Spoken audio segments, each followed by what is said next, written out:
Зөв хариултыг авъя. Хариулт бид.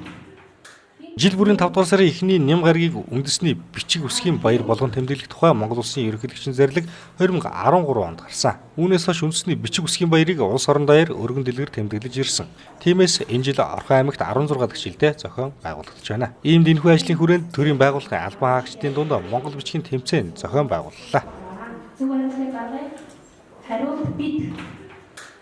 Энэ жил манай Орхон аймгийн номын төв аймгийн боловс соёл урлагийн газар аймгийн хэлний бодлогын зөвлөлөөс үндэсний бичиг үсгийн баярыг уламжлал болгон тэмдэглэдэг. Тэгээ энэ жил 4 сарын 8-наас 5 сарын 10-ны хугацаанд тэмдэглэж байгаа. Тэгээ өнөөдөр бид нар энэ аяны хүрээнд дэх ажлын маань нэг ажил болохоор Алтай хоох тэмцээнийг аймгийн хэмжээний төрийн байгууллагуудын дунд ажилчдад хийж байгаа юм. Тэгээд энэхүү тэмцээнд маань өнөөдөр ингээд төрийн байгууллагаас нэг 50 хүн оролцохоор зөвлөсөн байна.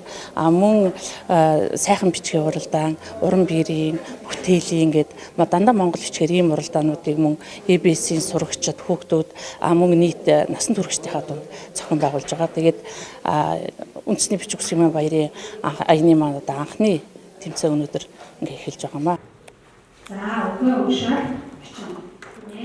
Энэхүү тэмцээний 1-р байрт гэр бүл хүүхд залууч төгслийн газрын Гарав хүү, 2-р байрт эрүүл мэндийн газрын Цэн Давж, 3-р байрт гэр бүл хүүхд залуучдын хөгжлийн газрын Бац цэцэг, тусгай байрт Татврын албаны ганц цэцэг нар тус шалгарчээ.